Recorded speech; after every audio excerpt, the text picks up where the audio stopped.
Hello tout le monde, on se retrouve aujourd'hui dans cette vidéo pour parler d'un sujet qui ma foi me passionne en réalité dans la vie, à savoir la science. On va parler de science aujourd'hui, on va parler de preuves scientifiques, on va parler de modèles scientifiques, on va parler de modélisation de manière générale et de ce qu'est la science. Et j'ai vraiment envie de parler de ce sujet parce que, en fait, de plus en plus, ça me vient comme une évidence que ça vaut le coup que je fasse une vidéo où je vous parle de manière informelle de ce qu'est la science, à quoi ça sert, comment ça se délimite et qu'est-ce que c'est pas. Parce que j'ai souvent des questions, ou sans forcément que ce soit sous forme de questions, mais des remarques ou des commentaires qui me font sortir de mes yeux de mes orbites, en fait. Et ça bouillonne un peu, donc déjà ça va me faire du bien de poser certaines choses. Et au-delà de ça, je pense qu'il y a beaucoup de choses qui sont difficiles à comprendre ou à caler dans un monde où en fait il y a beaucoup d'informations. C'est difficile d'exercer son sens critique et je vois aussi dans certaines remarques ou certains commentaires finalement un manque d'informations ou un manque de, de ressources accessibles. Et donc j'ai eu envie de faire cette discussion avec vous. Alors ça va être sous forme très informelle, voilà, ça va pas être ultra carré parce que c'est comme ça que j'aime discuter avec les gens de sujets sur cette chaîne. Évidemment, si vous voulez aller plus loin, vous pouvez aller chercher des ressources que je vous aurais mis certainement en description. Et aussi, je sais qu'il y a beaucoup de choses que je vais vous dire dans cette vidéo qui, pour une bonne partie d'entre vous, sont d'une évidence transcendantale. Voilà, je pense, hein, et je le sais parce que on discute quand même, et je sais qu'il y en a beaucoup parmi vous qui sont déjà au clair avec ce que c'est que la démarche scientifique, avec beaucoup de choses que je vais dire là, mais je trouve que de toute façon, même si c'est clair pour vous, c'est une bonne façon finalement de remettre un petit peu le cadre et de nommer les choses. Je trouve que c'est utile pour chacun d'entre nous, même quand on sait déjà ces choses-là. Et puis aussi, ça peut être une vidéo un peu ressource vers laquelle on peut retourner, ou vers laquelle je peux renvoyer quand je parlerai de modèles dans d'autres vidéos, parce que j'ai prévu dans le futur de d'écrire certains modèles sur cette chaîne, et je pense que ce sera utile d'avoir fait cette vidéo avant et de pouvoir m'y référer sans réexpliquer tout un tas de choses qui seront décrites ici, entre les sciences, les pseudosciences, etc. Donc, j'ai vu récemment des personnes qui m'ont demandé « Tiens, mais la psycho, est-ce que c'est scientifique ?» Parce que Esther, tu fais des études de psycho maintenant, donc est-ce que c'est scientifique? Puis « Oh mon Dieu, tu fais une psychanalyse, mais c'est pas du tout scientifique, mais c'est n'importe quoi, je suis très déçue. » Évidemment, ces personnes disaient ça parce qu'elles connaissent mes origines, on va dire, académiques. Je vais le nommer ici parce qu'il y a peut-être des personnes qui ne me connaissent pas qui tomberont sur cette vidéo. Donc, je suis Esther Taïfé, comme c'est écrit en bas de la chaîne, je fais des vidéos sur cette chaîne depuis très longtemps, hein, plus de 10 ans, 11 ans même maintenant, et à la base j'ai une formation scientifique sciences dures, donc j'ai une licence de physique, un master de physique, un doctorat d'astrophysique, et vous allez voir que c'est pas pour ça qu'il faut m'écouter et me croire dans ce que je vais vous dire, et ça on en parlera un peu plus tard quand on parlera de preuves scientifiques, mais disons que ça explique pourquoi est-ce que déjà c'est un sujet qui me passionne, et pourquoi est-ce que c'est des choses où certaines personnes projettent des choses sur moi au niveau de la science et ont des attentes. Et aujourd'hui, je me suis reconvertie plutôt dans les sciences humaines et je suis coach depuis plusieurs années et je me forme en psychologie. Ok, donc première question qui se pose, c'est qu'est-ce que c'est que la science déjà pour commencer en fait? C'est quoi la science? À quoi ça sert? Qu'est-ce qu'on appelle science? La science, c'est un moyen, une démarche, une posture qui permet de créer de la connaissance, créer de l'information. Créer de la connaissance sur le monde qui nous entoure, et c'est aussi du coup à ça que ça sert. Je vous l'aurais réécrit ici parce qu'encore une fois, comme je vous l'ai dit, je fais cette vidéo de manière informelle, je vous parle comme si je vous avais en face et qu'on était en train d'avoir une discussion à un café, et pas comme si je parlais en conférence devant une audience avec des slides et un PowerPoint, parce que je préfère faire ça comme ça. Donc la science, ça sert à ça sert à créer de la connaissance, c'est une démarche, c'est une posture qui se veut du coup curieuse, la plus ouverte possible, qui se veut dans le doute, dans la remise en question, et qui essaye vraiment sincèrement d'observer le monde extérieur, le monde qui l'entoure, et d'essayer de comprendre ce qui est en train de se passer, et qui a créé du coup toute une démarche, donc c'est une discipline en fait, qui a créé toute une démarche qui permet de produire de la connaissance sur le monde qui nous entoure, qui se veut le plus proche de la vérité possible, sachant que en fait la science est en constante évolution, c'est-à-dire qu'une donnée, une information, une connaissance scientifique est vraie à un instant T, elle est vraie jusqu'à ce qu'elle soit démontrée fausse en fait, parce que ça peut être réfuté dans le futur par de nouvelles découvertes, par de nouvelles informations qu'on n'avait pas à un moment donné de l'histoire où on a créé cette information. Du coup, il existe plusieurs domaines de la science, dans n'importe quel domaine où en fait finalement cette démarche peut s'appliquer. eh bien ça peut être un domaine de la science. C'est pour ça que la science, ça ne se réduit pas juste aux mathématiques, à la physique et à la biologie et à la chimie, ça s'étend aussi aux sciences humaines et aux sciences dites molles. J'aime pas trop ces termes, sciences molles, sciences dures, parce que je les trouve pas très précis. Mais voilà, donc tout peut être scientifique à partir du moment où on peut y appliquer la démarche scientifique. Donc qu'est-ce que c'est que la démarche scientifique? C'est une démarche qui se veut du coup dans cette posture-là, c'est-à-dire cette posture de réelle création de connaissances avec le moins de biais possible. Du coup, elle se veut objective, elle se veut réfutable et elle se veut reproductible. Donc objectif, ça veut dire la moins influencée possible par les biais qu'on a en tant qu'humain. Donc pas d'émotion, pas de subjectivité, de choses qui peuvent influencer les résultats, etc. Donc c'est pas forcément hyper facile à faire et c'est pour ça que des fois on se trompe et que plus on avance dans notre création de connaissances, plus la communauté scientifique avance sur un domaine, mieux on comprend qu'on avait des biais, etc. et plus on a une compréhension du réel qui est de plus en plus précise et de plus en plus proche de la vérité. Donc il y a quand même cette démarche-là, en tout cas d'honnêteté intellectuelle et de recherche d'objectivité et d'écartement de la subjectivité, ce qui peut parfois d'ailleurs agacer certaines personnes quand on essaye de travailler sur des sujets qui finalement sont assez sensibles émotionnellement, d'essayer de les rendre objectifs. On veut que ce soit réfutable, c'est-à-dire qu'on veut que les questions soient posées d'une certaine manière où on peut prouver que c'est faux. Il y a des questions qui, du coup, de fait, ne peuvent pas être scientifiques et ne peuvent pas être traitées par la démarche scientifique. Par exemple, un exemple de question qui est souvent mise en avant quand on explique ces choses-là, c'est la question de l'existence de Dieu, ou les questions métaphysiques de manière générale, du sens de la vie, ou des valeurs, des choix éthiques, par exemple. Donc tout ce qui est métaphysique, tout ce qui est choix éthique, c'est des choses qui sont de fait pas des questions auxquelles on peut répondre avec la démarche scientifique. Je sais que si vous êtes déjà calé sur ces sujets, ce que je vous dis là, il n'y a rien de nouveau, hein. J'ai bien conscience de ça. Mais par exemple, je ne peux pas prouver que Dieu existe, je ne peux pas prouver qu'il n'existe pas non plus. Donc c'est pas une question qui... en fait, je ne peux pas établir un protocole qui va me permettre de réfuter cette question, enfin de réfuter cette affirmation. Dieu existe, par exemple. Donc, en soi, la question intrinsèquement ne peut pas être une question à laquelle on répond par la démarche scientifique. Et pourtant, ça ne veut pas dire qu'il n'y a pas de la connaissance du réel derrière ça. Peut-être que Dieu existe vraiment et qu'il fait partie du réel, en fait. Donc ça, c'est un point important à comprendre, c'est que la science a pour but d'expliquer le réel et de comprendre, de démontrer le réel en premier but, hein, c'est pas le seul but, je vais y venir un peu après, mais c'est pas pour autant qu'elle peut décrire tout le réel. Malheureusement, elle est limitée dans sa propre démarche et pour qu'elle soit fonctionnelle en fait, et pour qu'elle amène aux résultats et aux attentes qu'on incombe à cette démarche. Donc, première chose, c'était donc que ça soit objectif, que ça soit réfutable et que ça soit reproductible. On veut que quelque chose qu'on a pu prouver scientifiquement par la démarche scientifique, ce soit quelque chose que quelqu'un d'autre pourrait refaire. Ça, c'est un vrai sujet dans la communauté scientifique, dans les communautés scientifiques, quand on écrit des articles dans des revues scientifiques, c'est de réussir à présenter son travail de telle sorte qu'un collègue, qui est souvent vu du coup comme un concurrent, parce que malheureusement, sur ces sujets-là, ce qui des fois entrave du coup le travail de la science, de la communauté scientifique, mais en fait on est dans un monde capitaliste et du coup on a un besoin qu'on ait de l'argent pour continuer les recherches et du coup les équipes sont parfois mises en compétition de fait pour les financements, etc. Du coup il y a une envie de respecter la démarche et la posture scientifique, donc de donner dans nos articles scientifiques les informations nécessaires pour pouvoir reproduire les résultats, mais on n'a pas très envie que le concurrent reproduise le résultat et peut-être fasse mieux que nous, ou plus impressionnant, ou aille plus loin, etc. Donc il y a tout un enjeu concurrentiel qui est très compliqué pour toutes les personnes qui ont fait de la recherche, qui regarderont cette vidéo, vous savez de quoi je parle, on se sait, c'est compliqué pour toutes ces raisons-là. Mais il y a quand même cette notion de reproductibilité. On va voir que ça va être important quand on va vouloir évaluer une preuve scientifique et savoir si ce qu'on est en train de lire, c'est juste, pas juste, est-ce que c'est quelque chose auquel on peut se fier, quelque chose auquel on ne peut pas se fier. Enfin, ça va être important d'avoir ces trois choses en tête, ces trois points en tête.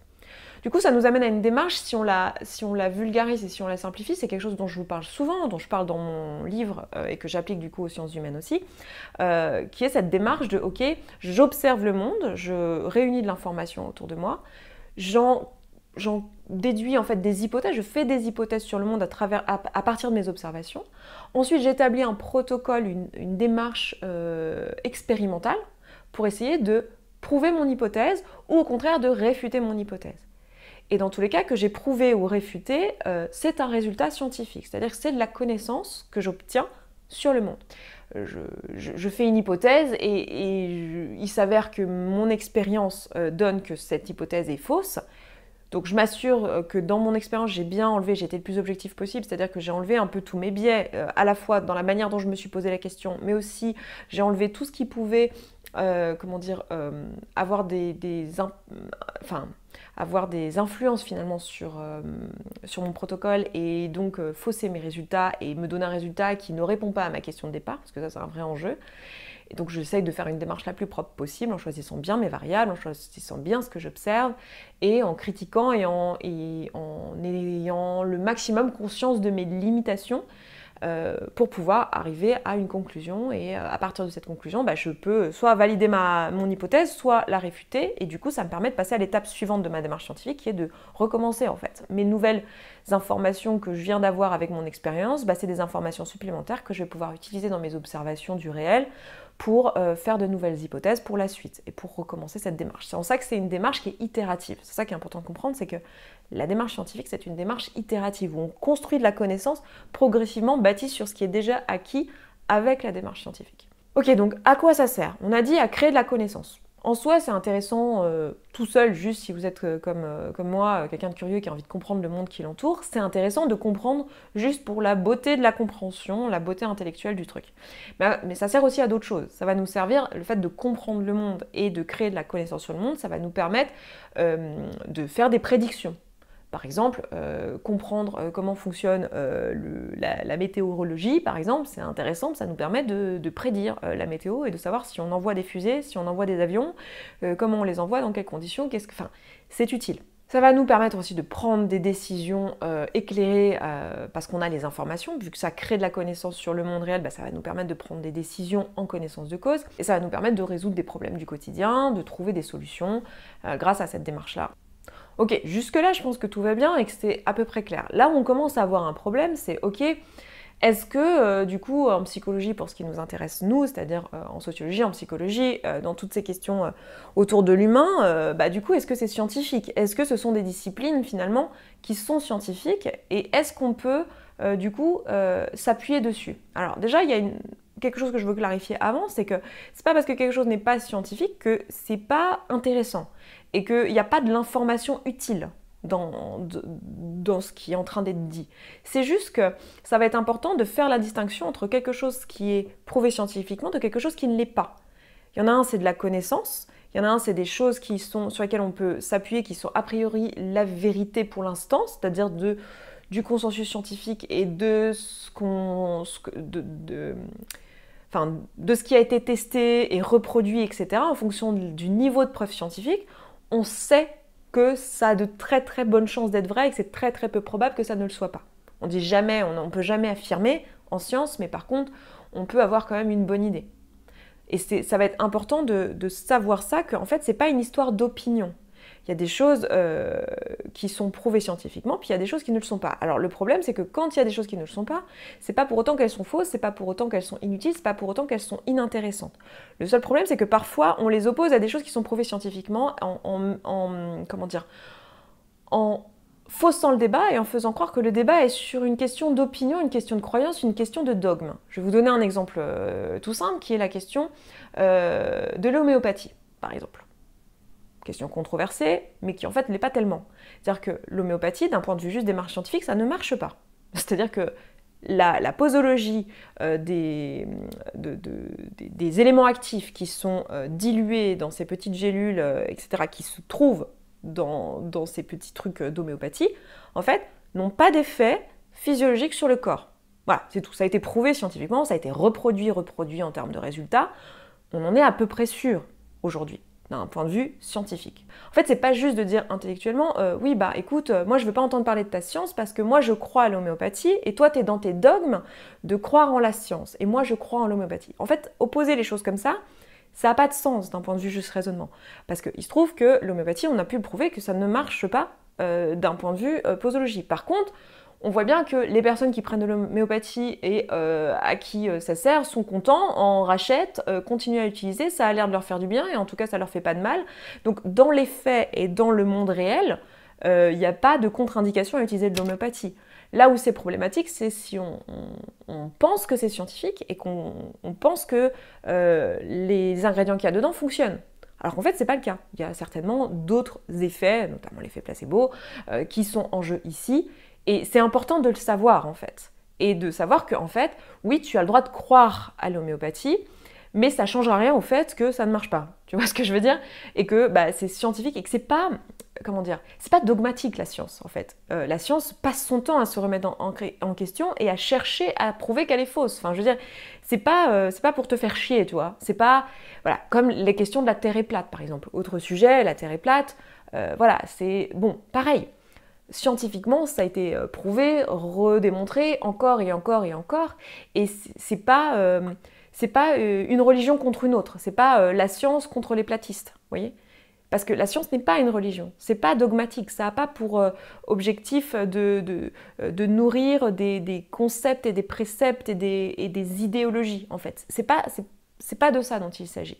Souvent, la science peut être mal comprise et vue comme une religion, une autre forme de religion, parce que certaines personnes interprètent finalement l'aspect justement objectif, réfutabilité, etc., comme dogmatique. C'est-à-dire qu'on peut dire à quelqu'un qui dit une énormité scientifique, dire non, tu as tort, et j'ai raison. Mais c'est pas par dogmatisme qu'on dit ça. J'ai pas d'autre mot que dogmatisme, mais c'est pas par comment dire, par volonté d'opposer ou de soumettre l'autre à ses idées qu'on dit ça. C'est juste parce qu'on a pu le démontrer avec la matérialité du monde réel. Vous voyez? C'est pas une question de croyance. C'est-à-dire que moi, il y a plein de trucs qu'on a pu prouver scientifiquement qui m'arrangent pas du tout. J'aurais bien aimé que ça soit pas comme ça. Mais c'est pas une histoire de croyance. C'est vraiment une histoire de il se trouve que c'est matériellement faux en fait, et que tu ne peux pas ne pas être d'accord, en fait. Ou alors, tu te fourvoies sur la réalité. Et tu as le droit de vivre dans un rêve et dans un monde imaginaire, mais la réalité va te rattraper à un moment donné, puisque ça, ce sont des choses qui ont été montrées. Comme le fait que la Terre est ronde. Voilà. Sphérique, donc, hein, quand je dis Terre est ronde. Où est-ce que j'en étais dans mon explication? Donc, j'en étais à parler de, du coup, la question de est-ce que les sciences humaines sont des sciences? Oui, évidemment, ce sont des sciences. Elles cherchent à acquérir de la connaissance sur le monde réel qui nous entoure et dans le but de répondre à des problèmes, de comprendre intellectuellement ce qui se passe, de trouver des solutions. Donc ce sont des sciences. Le problème et la raison pour laquelle on a l'intuition que peut-être c'en est pas, c'est parce que c'est difficile de tester des modèles en sciences humaines. Alors, ce que je ne vous ai pas dit quand je vous ai décrit la démarche scientifique, c'est je ne vous ai pas parlé de la notion de modèle. En fait, ce qu'on fait souvent, c'est qu'on va développer des modèles pour décrire le réel. Un modèle, c'est quoi? C'est juste une version simplifiée de la réalité qui nous entoure et qui contient uniquement les caractéristiques qu'on essaye d'observer et qu'on essaye de discuter et qui permettent de faire un tri. Parce qu'il se trouve que le réel, c'est hyper complexe et qu'il y a plein d'informations. Et quand on essaye de décrire un aspect précis du réel ou de comprendre un aspect précis du réel, on n'a pas besoin de toute l'information. Exemple tout simple, j'essaye de décrire le réel qui est donc mon quartier. Mon quartier, donc il y a des immeubles, il y a la Seine qui passe, parce que moi je suis à Paris, voilà, il y a des bâtiments, il y a des rues avec des noms de rues. J'essaye de décrire mon quartier, j'essaye de décrire du coup une portion du globe. C'est très complexe, il y a plein d'informations que je pourrais donner.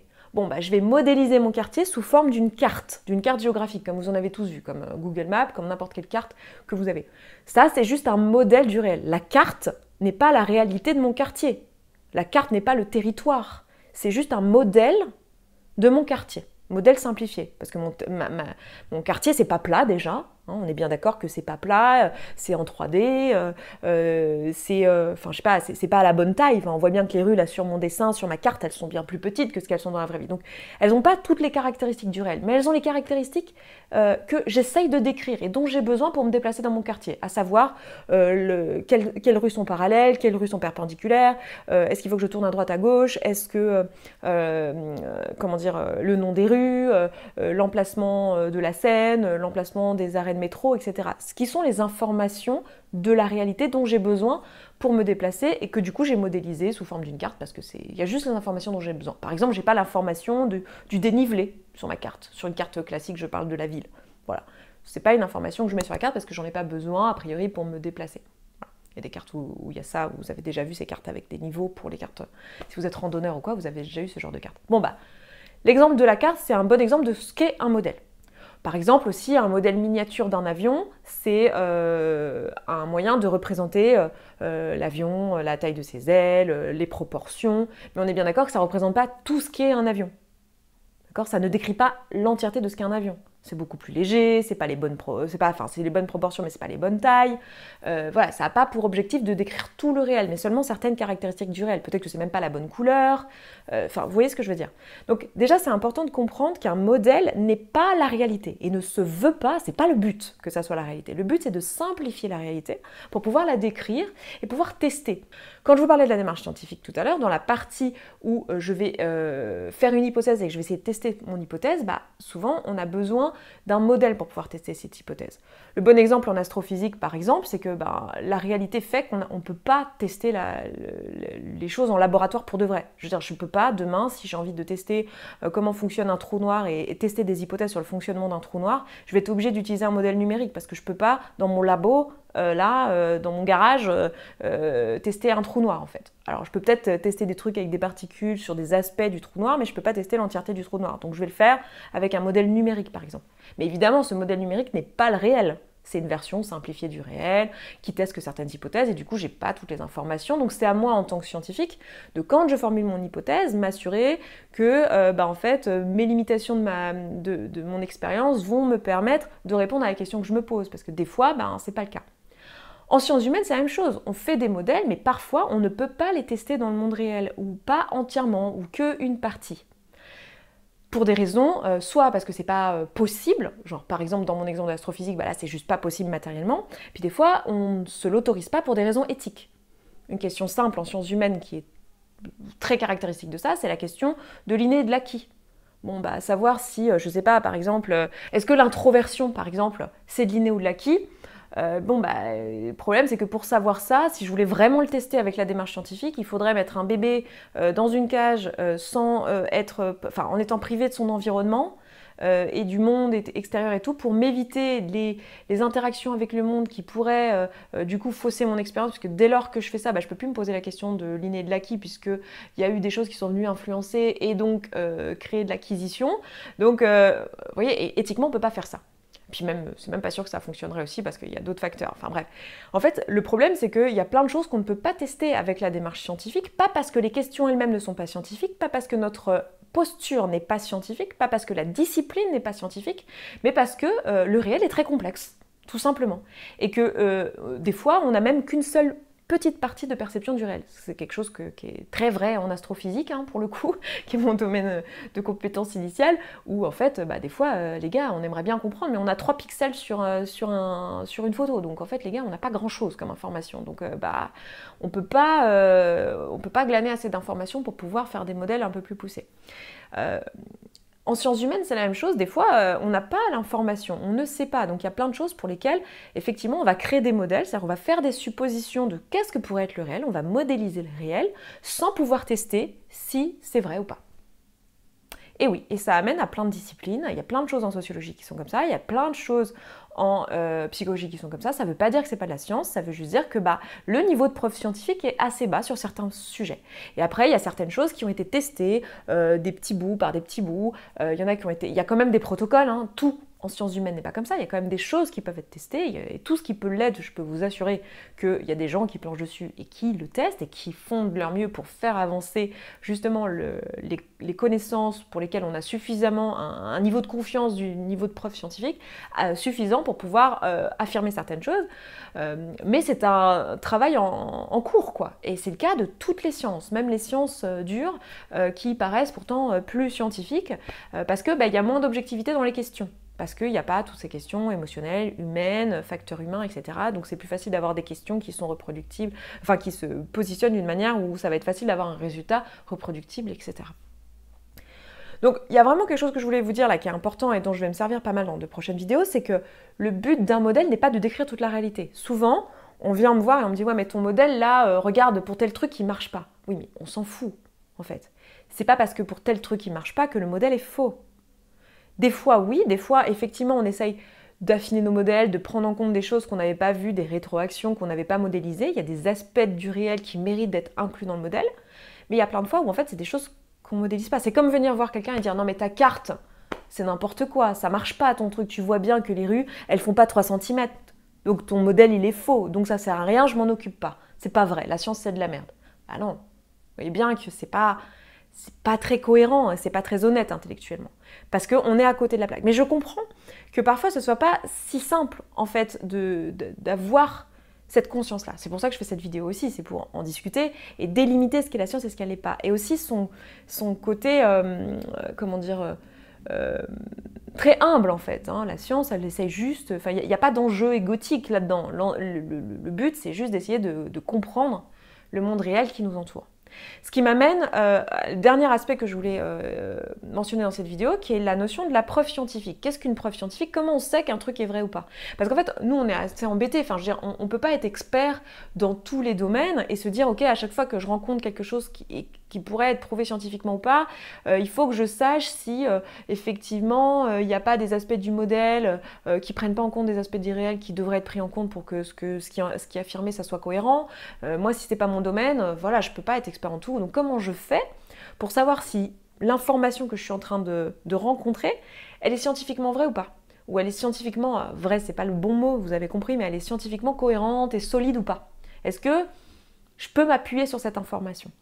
Bon, bah pour ça, il va falloir se poser la question de la validité scientifique et du niveau de preuve scientifique. Si on revient sur ce qu'on disait tout à l'heure, à savoir que quelque chose est vrai d'un point de vue scientifique, enfin pour que ça soit scientifique, il faut que ça soit réfutable, que ça soit reproductible, que ça soit objectif, voilà.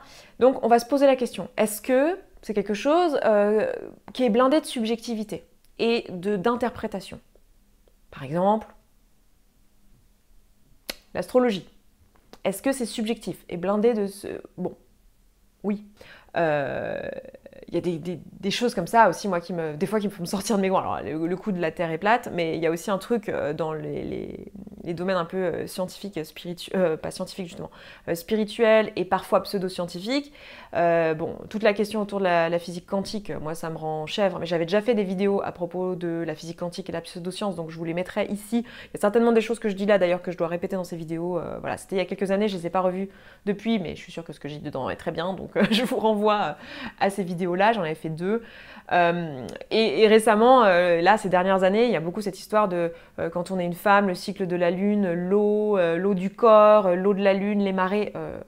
Juste petit calcul, la quantité d'eau que vous avez dans votre corps, l'influence des marées, très très peu, zéro, pas mesurable, peanuts, c'est faux, c'est une croyance. Si cette croyance vous fait du bien, gardez-la, mais gardez-la en tant que croyance, pas en tant que science. Et c'est là qu'on arrive dans la pseudo-science, et d'où l'importance d'avoir un sens critique sur la valeur scientifique de ce qu'on dit et le niveau de preuve scientifique.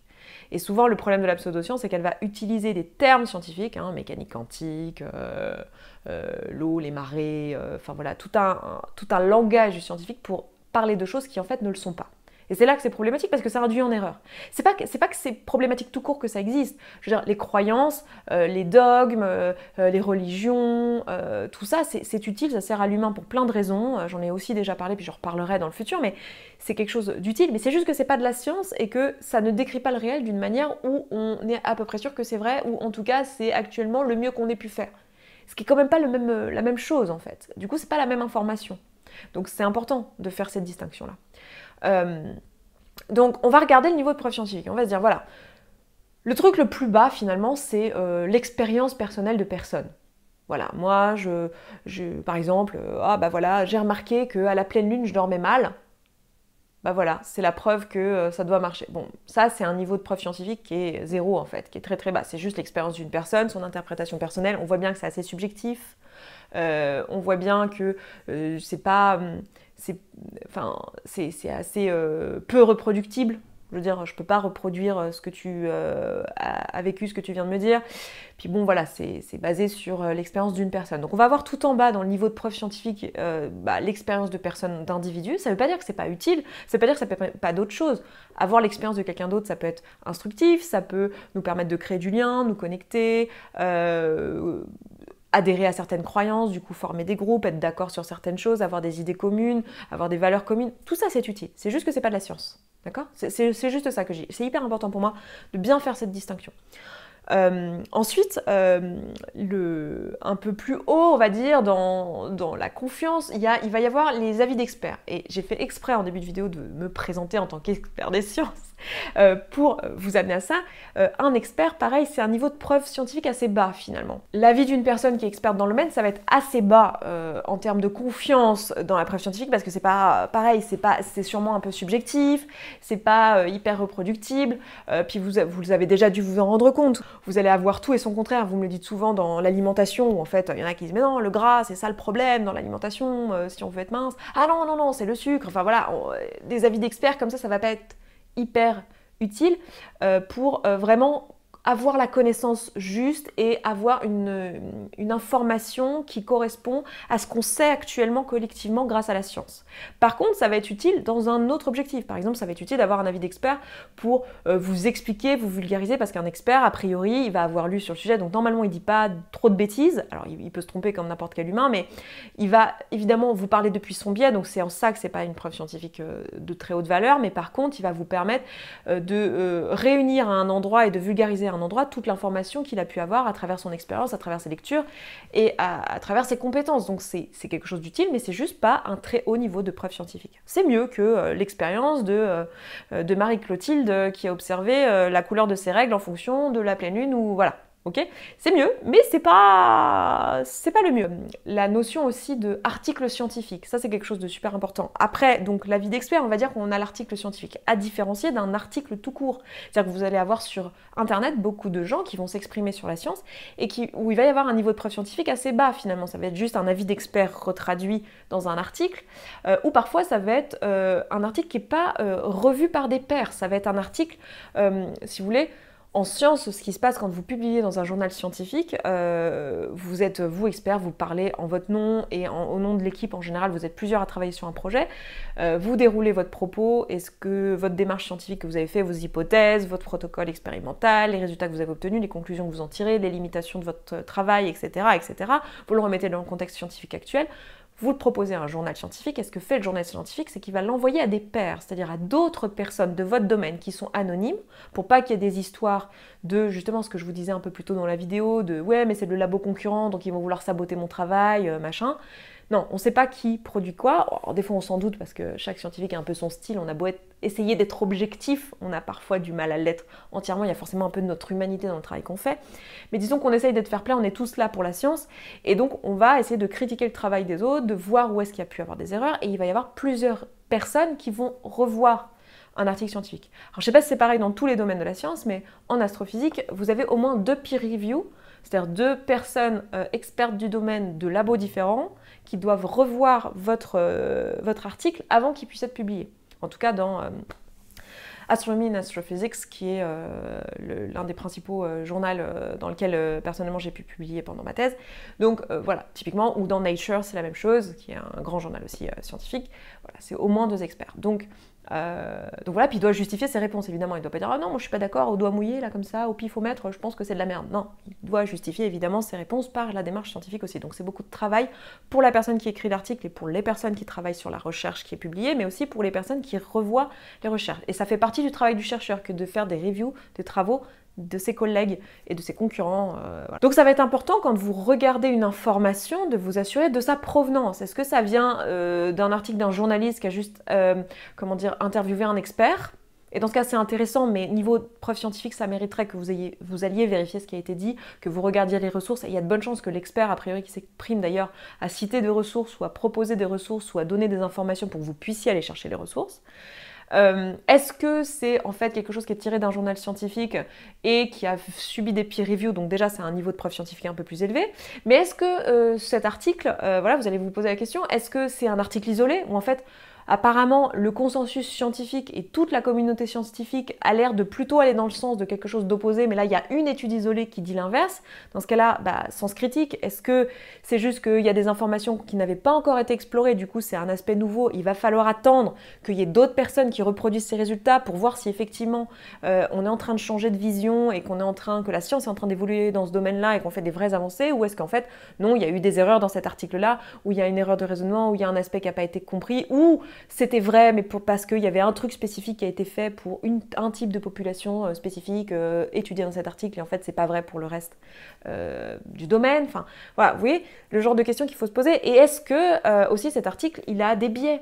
Est-ce qu'il est objectif? Est-ce que en fait, vous êtes sur un article qui essaye de prouver que le sucre c'est très bon pour la santé, mais en fait, il y a des personnes qui ont financé ça qui appartiennent au groupe Coca-Cola. Bon, ça nous fait nous poser des questions sur la validité de cet article scientifique, vous voyez? Surtout si par ailleurs, tout le consensus scientifique dit que plutôt le sucre c'est plutôt mauvais pour la santé et les gens y meurent après, vous voyez? Donc ça vaut le coup de regarder ça. D'où l'importance aussi, quand vous cherchez des ressources, de vous demander, tiens, est-ce que ça serait pas mieux, quand vous découvrez un domaine, de chercher ce qu'on appelle des méta-analyses, c'est-à-dire des personnes qui vont regrouper, qui au bout d'un moment vont dire, bon écoutez, il y a tout et son contraire en termes d'articles scientifiques, là ça fait 30 ans qu'on travaille sur le sujet, nous on s'est dit, on va lire toute la bibliographie de tous les articles scientifiques qui sont sortis ces 30 dernières années, et puis on va faire un condensé de tout ça, et on va tout mettre en parallèle, et on va en tirer des conclusions, et on va voir un peu qu'est-ce qui en ressort, quoi. Ça, c'est des méta-analyses, c'est des revues, voilà. Puis vous avez aussi des grosses analyses qui vont faire des études sur quand on parle de sciences humaines, sur des nombres très grands de sujets, voilà.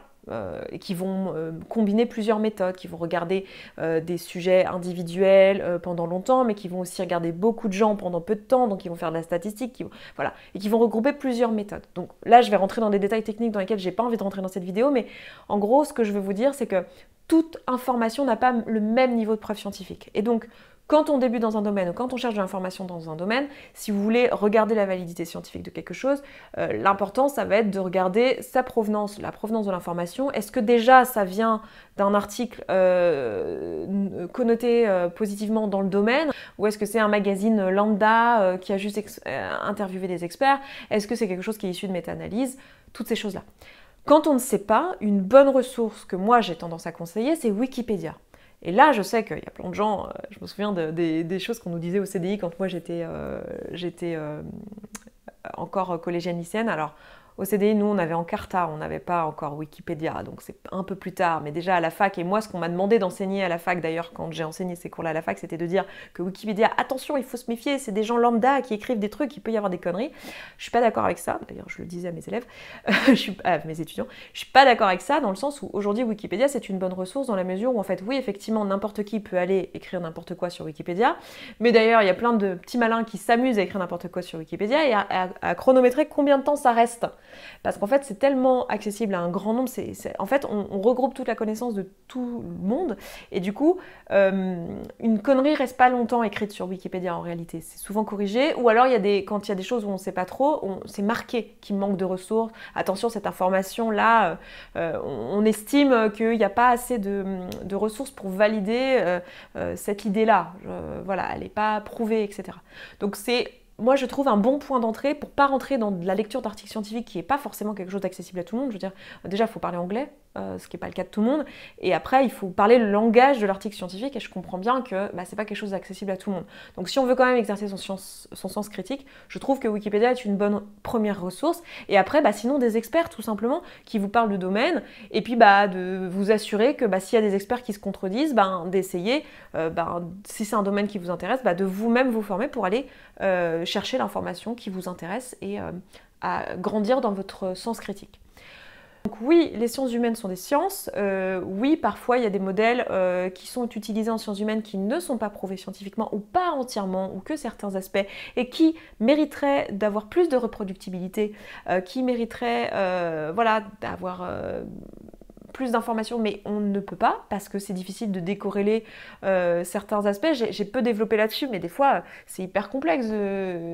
C'est dur d'isoler un truc à étudier quand en fait, et encore plus dur quand on essaye d'étudier des phénomènes sociologiques et des phénomènes psychologiques qui sont aussi en interaction avec le corps et la biologie du corps. Donc c'est complexe, mais c'est pas parce que c'est complexe et que c'est trop dur à décrire par la méthode scientifique, parce que nous on est là avec notre petite loupe et on est juste avec notre humanité et nos limitations. C'est pas pour autant que ce n'est pas scientifique dans sa démarche et dans la posture, en fait. Pour moi, vraiment, la science, c'est pas juste une démarche scientifique avec les 4 étapes de la démarche scientifique, etc. Mais c'est aussi la vraie volonté de produire de la connaissance et donc une démarche qui est humble et qui se veut comme une remise en question perpétuelle. N'oubliez pas, si vous avez aimé cette vidéo, de l'aimer, tout simplement, parce que c'est ça qui se passe. Quand vous aimez une vidéo, vous pouvez l'aimer, ça booste la vidéo, ça permet qu'elle soit plus découverte. N'hésitez pas à la partager à quelqu'un à qui elle serait utile. N'hésitez pas aussi à la mettre en favori si vous voulez la retrouver, si à part moment vous voulez revenir à cette vidéo, ou si juste ça synthétise des choses que vous connaissiez déjà. Et puis n'hésitez pas à commenter, et voilà, et puis à vous abonner. Voilà, ça c'est juste parce que ça me fait plaisir, parce qu'en soi, ça vous permet juste, vous aussi, c'est vrai, ça vous permet vous d'être plus informé des vidéos qui sortent et de dire à la plateforme YouTube que vous aimez ce contenu, donc il va vous le proposer, puis il va vous proposer du contenu similaire. Donc c'est aussi intéressant pour tous ceux qui se plaignent que les algos s'entraînent tout seuls et qui vous proposent des trucs que vous voulez pas, bah dites aux algos quand vous aimez les trucs en fait. Dites aux algos quand vous aimez un contenu, donc n'hésitez pas de vous abonner, de mettre des j'aime et de participer quand il y a quelque chose qui vous plaît, tout simplement pour que la plateforme vous propose plus de ce contenu-là. Voilà, je m'arrête là pour cette vidéo aujourd'hui. Je vous embrasse, je vous souhaite une très belle journée et je vous dis à très vite. Ciao, ciao.